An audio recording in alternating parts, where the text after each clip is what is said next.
Intérieur de l'humble restaurant, une femme riche, habillée de manière élégante et coûteuse, est entrée. Elle s'est dirigée vers une jeune fille, s'est assise et a directement sorti 20 millions de dollars en liquide, laissant la jeune fille devenir la femme de son mari dans les 10 jours, mais aussi les habitudes du mari de la jeune fille, car elle veut utiliser la jeune fille pour s'emparer des biens de son mari. La jeune fille a promis sincèrement d'accomplir la tâche, mais lorsque la femme riche est allée aux toilettes, la jeune fille a pris secrètement son téléphone portable, et il s'est avéré qu'elle avait été condamnée depuis longtemps par la femme riche, et qu'elle avait fait défection à son mari. Hier soir, la femme riche organisait un dîner chez elle. Annie a profité de la confusion pour prendre secrètement son téléphone portable et a également pris des photos de ses appels. Une fois rentrée chez elle, elle a appelé le numéro qui y figurait et a raccroché lorsque la personne a répondu. Après avoir utilisé le numéro et découvert que l'homme est un chirurgien plastique, elle sent immédiatement que la femme riche complote pour l'embaucher. Elle présente donc sa démission au magnate le lendemain et, lorsque ce dernier lui en demande la raison, elle pointe délibérément du doigt la femme riche, ce qui a pour effet de rendre le magnate méfiant à l'égard de madame.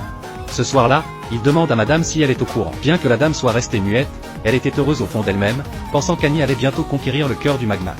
De façon inattendue, Annie s'est approchée du magnate et lui a raconté tout ce qu'elle savait. Comme prévu, le magnate envoie immédiatement ses hommes suivre la dame et filmer tout ce qu'ils voient. Une fois rentré chez lui, le magnate invite madame à dîner et lui demande même de laisser son téléphone portable à la maison sous prétexte qu'il a peur d'être dérangé, puis il met le téléphone dans un tiroir et lorsque quelques personnes partent, ces hommes en profitent pour s'emparer du téléphone portable de madame et réussissent à y installer un logiciel de détournement d'attention. Après le dîner et de retour à la maison, la dame a vérifié son téléphone portable une première fois, mais elle n'a trouvé aucune anomalie, et le lendemain, elle est quand même allée rencontrer le chirurgien plastique, et tous les deux sont venus sur le bateau de croisière pour un rendez-vous secret, et ils pensaient que cette affaire serait réglée en douceur, mais les hommes de main avaient déjà tout filmé, et la dame ne savait rien de tout cela. Elle a également rencontré Annie en secret et lui a demandé de trouver un moyen d'inviter le magnate à l'hôtel pour le séduire, puis de s'envoyer un SMS à elle-même une fois l'affaire terminée, et Annie a garanti qu'elle accomplirait certainement la tâche. Le lendemain, la dame est venue à l'hôtel en bas et l'avocat a rencontré, voir Annie l'homme riche entre dans l'hôtel, elle sera heureuse de laisser l'avocat pour prendre l'accord de divorce, quand elle a vu Anne a envoyé le numéro de chambre,